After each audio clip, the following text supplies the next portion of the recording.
Nous sommes très heureux et très bénis de nous retrouver encore au travers de cette émission. Désormais, tu seras pêcheur d'hommes. Et je crois que vous ne serez pas de... J'ai levé les yeux vers le haut pour le regarder vers le ciel. Il descendait. Plus il s'approchait de moi, plus j'entrais en transe. Mais une voix l'accompagnait qui répétait: ne crains point, désormais tu seras pêcheur d'hommes. Voilà. Merci papa, on va un peu revenir, s'il faut retourner en arrière un peu. Vous avez dit, lorsque la lumière là s'est apparue, vous avez entendu une voix qui disait, ne crains point, désormais vous serez pêcheur d'hommes. En quoi se résume la vision de votre grande communauté? Merci beaucoup. Ayant reçu cette révélation, je me suis concentré aux Écritures saintes. Oui. Je suis allé fouiller la Bible pour chercher cette parole qui m'était donnée à la voix audible. Et je suis tombé sur Luc chapitre 5, verset 10 à 11. Je peux le lire. La Bible dit ceci. Il en était de même de Jacques et de Jean, fils de Zébédée, des associés de Simon. Alors Jésus dit à ce mot: ne crains point, désormais tu seras pêcheur d'hommes. Et à ramener les barques à terre, ils laissèrent tout et les suivirent. Alors j'ai compris que Dieu me donne une charge apostolique. Parce que notre ministère doit être défini dans les Écritures. Chers amis, hommes de Dieu, lorsque Dieu vous confie une charge, il faut qu'il y ait une référence dans les Écritures saintes. Je pouvais dire oui, cet homme que j'ai rencontré, qui m'a parlé d'aller gagner les âmes, mais qui est-il? Mais les Écritures m'ont justifié. Quand je vois que Simon-Pierre, un certain jour, quand il faisait la pêche, Jésus s'est apparu à lui. Il lui a demandé de jeter le filet. Alors que la veille, il avait fait la pêche sans poisson. Alors Pierre lui dit: maître, j'ai travaillé toute la nuit. Je n'ai rien eu. Mais sur ta parole, je vais jeter le filet. Ça veut dire qu'il y a la différence entre quelqu'un qui est révélé, qui travaille sous la révélation, et quelqu'un qui travaille sans la révélation. La révélation nous amène à travailler avec le Seigneur, à travailler dans la volonté de Dieu. C'est pourquoi dans mon ministère, c'est le verset clé. Luc 5, 10. Et je suis en train d'écrire un livre, je vous ai dit ça, avance en plein nom et jetez le filet. C'est-à-dire, le Seigneur, le Saint-Esprit est en train de me parler tout le temps sur l'évangélisation, pour gagner les âmes. Voilà ce qui m'a poussé à comprendre ma vision. Tout cela, c'est après formation.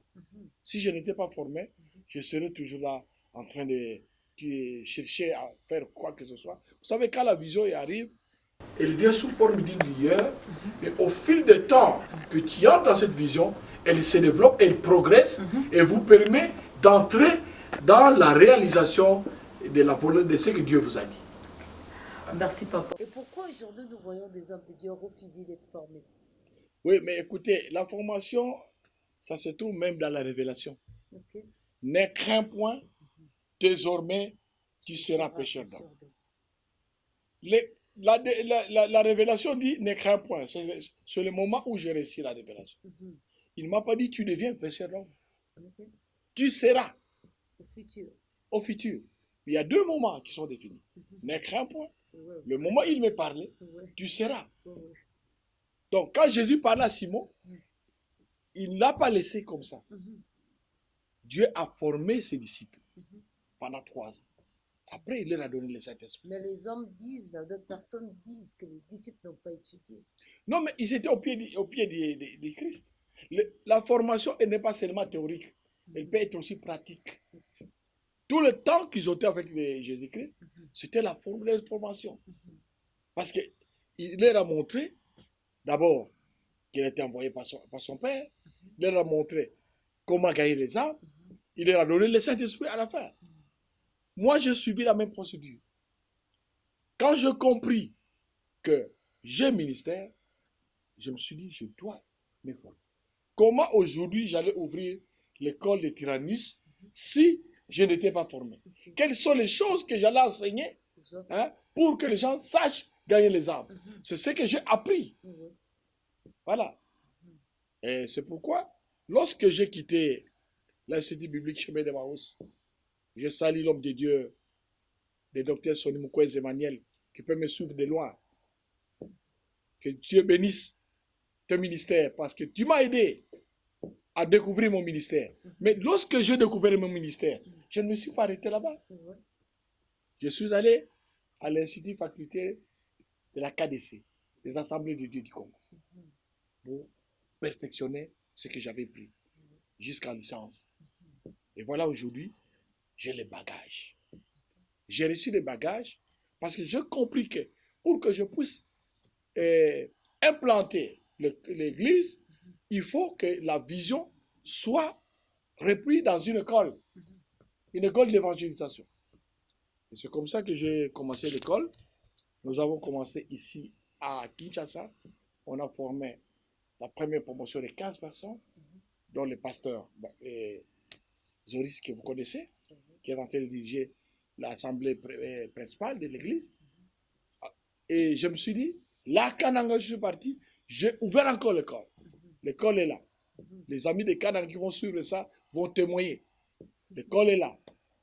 Et à Matadi, l'école est là. C'est une école portative. Partout où on implante l'église, on commence par la formation. Parce que nous devons d'abord former les gens qui doivent former. Hein, les leaders, les formateurs, les formateurs. Et c'est ça la vision que nous avons. Je viens d'être à Montréal. Nous commençons une cellule là-bas.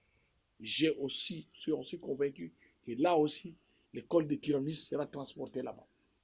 Voilà, merci beaucoup. Que Dieu soit loué. Je crois que nous tournons vers la fin.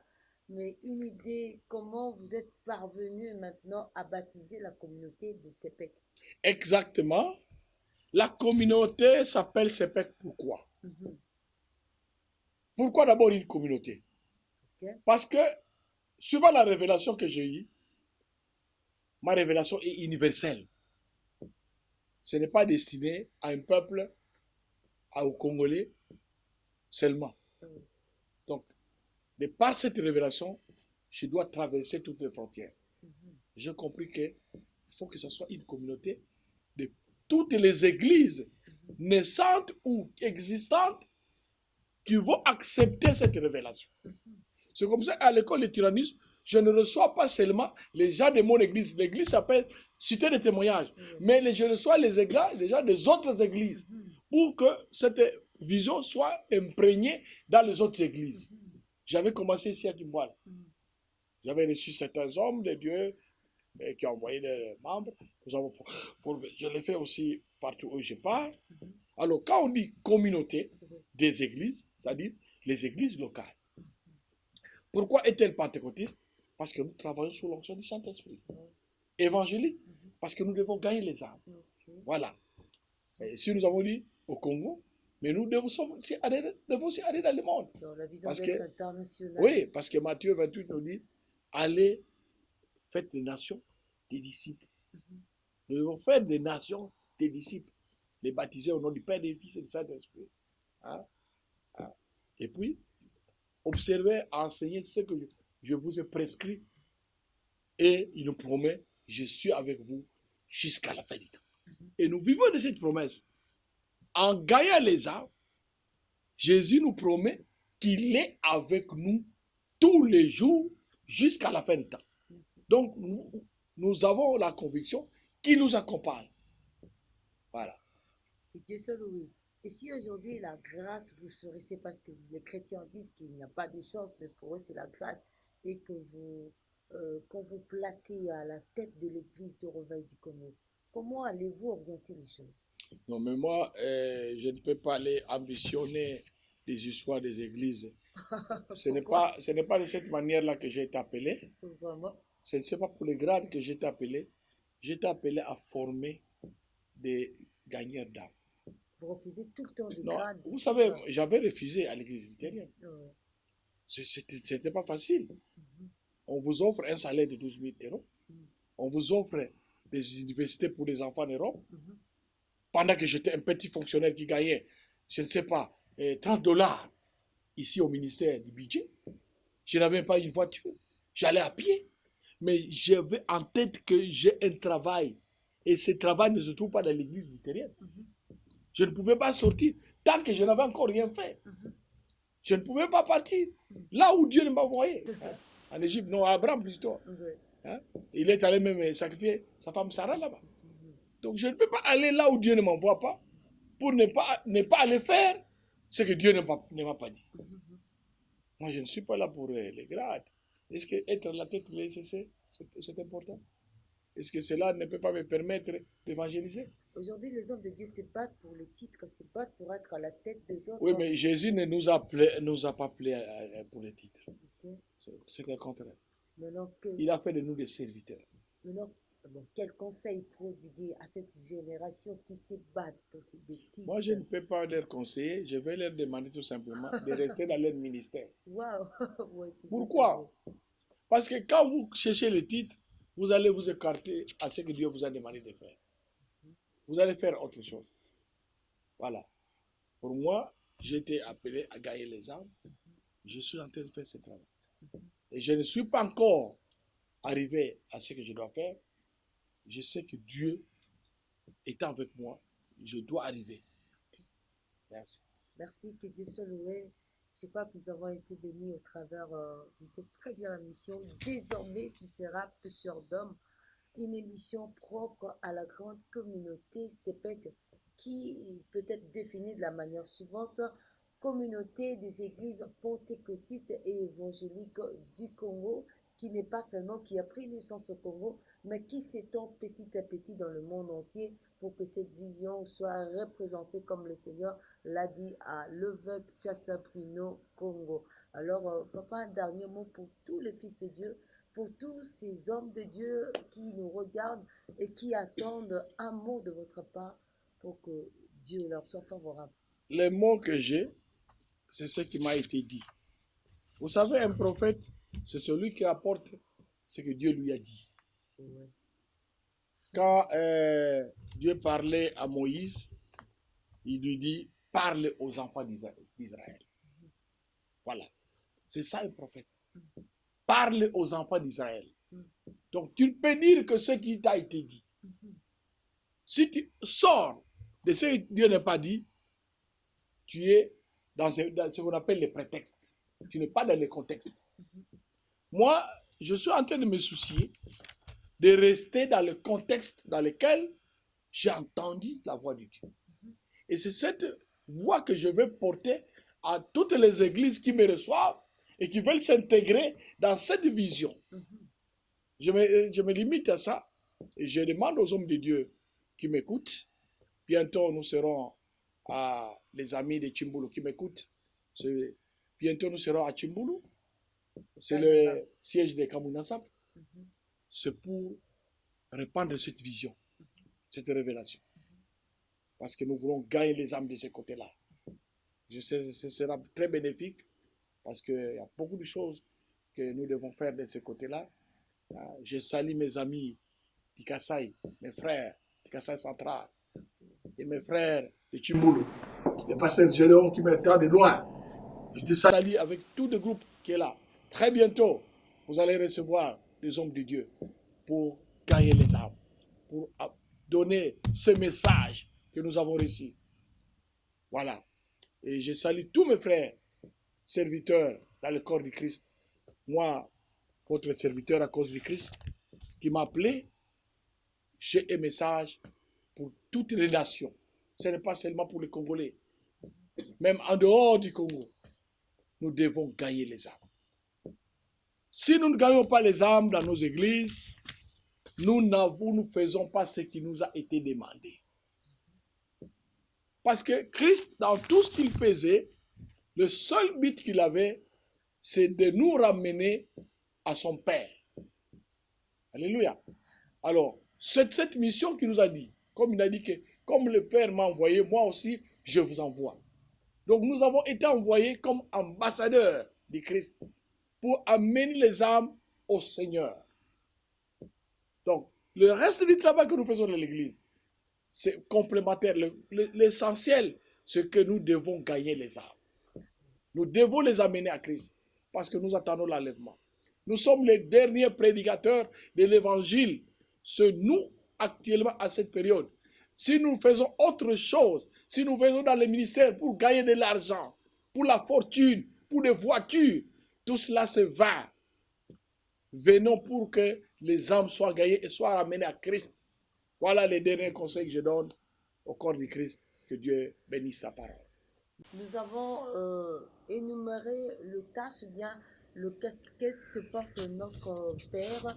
Il est visionnaire, inspirateur ou écrivain, aussi initiateur de cette grande école biblique que nous appelons école biblique des Tyrannis, et il va en faire un petit détail pour que nous sachions les origines qui l'ont poussé à initier cette école pour l'avancement de l'évangélisation au sein du royaume de Dieu. Oui, comme je l'ai dit, nous avons eu une révélation. Désormais, tu seras pécheur d'hommes. Je me suis posé la question, comment je vais pécher les hommes? Je ne peux pécher les hommes qu'avec la parole de Dieu. Et la parole, il faut la connaître. D'abord, nous avons quelqu'un qui nous a parlé. Il faut le connaître, la personne qui nous a parlé. Nous avons été mandatés par Christ. Il faut que cette personne soit définie. Et que la personne qui gagne les âmes connaisse qui est Christ. C'est comme ça, dans notre école, nous donnons la doctrine chrétienne. À travers la doctrine chrétienne, nous avons la christologie, c'est-à-dire l'étude du Christ. Nous avons la théologie, c'est-à-dire le critique de Dieu. Nous avons la pneumatologie, l'étude du Saint-Esprit, et les autres doctrines, comme l'enlèvement et toutes les autres doctrines disséminées à travers la Bible, pour que la personne qui va former les gens ou qui va conduire une église locale ait toutes ces notions-là. Nous insistons sur la Trinité. Nous sommes des Trinitaires. Parce qu'il y a des gens qui spéculent sur la parole. Des gens qui spéculent sur les ministères. Oh, la femme ne peut pas prêcher. J'ai eu des problèmes pour implanter l'école à Kananga. Vous savez, dans les milieux Kassai, ce n'est pas facile. Mais je persévérais et je continue à persévérer. Parce que les Écritures nous déterminent, nous disent ce que nous devons faire. Nous sommes devant plusieurs doctrines. Alors, de toutes les doctrines, parce que ce qui est à la base de fausses doctrines, c'est surtout des interprétations, des mauvaises interprétations. Quand on n'a pas bien fait l'exégèse, c'est-à-dire étudier le contexte dans lequel l'auteur parlait, on peut sortir n'importe quoi. Mais moi, je me suis dit, je dois asseoir une école où les gens sont formés, qui seront capables de conduire les gens selon la parole. C'est comme ça que notre école forme des gagnants d'âme à tous les niveaux. Par des enseignements simplifiés tirés de la Bible. Et au niveau des formations des ministères de Dieu, nous formons des hommes et des femmes capables de soutenir la vision et de gagner les âmes et d'implanter cette vision à travers la RDC et le monde entier. Aujourd'hui, l'école biblique a été plantée dans 3 provinces déjà. Nous sommes ici à Kinshasa, nous sommes à Kananga et nous sommes à Matadi. Mais nous sommes encore loin d'atteindre les objectifs de cette école. C'est pourquoi nous invitons les uns et les autres qui nous écoutent, qui puissent nous appuyer par des prières, financièrement, parce que ce programme demande de moyens. Mais nous demandons au Seigneur qu'il nous soutienne. Le peu de moyens qu'il me donne, je les mets à sa disposition. Mais je sais que toi qui m'écoutes, tu peux aussi t'intéresser à cette révélation. Si tu es prêt à investir, si elle est partenariat avec nous, je crois que maman va vous présenter mes initiatives, mon numéro de téléphone. Appelez-moi. Je suis au 081 30 30 428. Appelez-moi. Vous dites, je me suis intéressé à cette révélation. Je voudrais investir. Tu peux envoyer ton argent. sache que ton argent sera bénéfique parce que c'est pour gagner les âmes. Voilà. Merci. Que Dieu vous bénisse. Merci. Je crois que nous sommes pratiquement à la fin. Nos salutations le plus fraternelles à toute la communauté CEPEC, ici à Kinshasa, particulièrement à la paroisse Cité des Témoignages, l'église mère, à Matadi chez le pasteur Bernard, au Canada, partout dans le monde entier. Vraiment, nous sommes de cœur avec vous et ne manquez pas à nous écrire au travers de notre site actualité24.net, sur YouTube actualité24.tv. Alors, nous ne manquerons pas de répondre à toutes vos préoccupations et nous allons afficher le numéro de l'homme de Dieu. Peut-être vous avez des questions, vous avez été touché par ces messages et allez-y, écrivez-nous. Et je crois que la main de Dieu nous sera favorable pour partager de merveilles. Alors que le Seigneur Dieu nous bénisse. Derrière la caméra, c'était David Loutonto sous la réalisation des Gradines Toto et notre ami Otis à la lumière. Et nous ne manquons pas de saluer Maman Mimi et Pasteur Soris et Pasteur Bernard et non plus encore aussi plutôt Pasteur Basile. Au revoir. Que Dieu vous bénisse. Amen. Wow.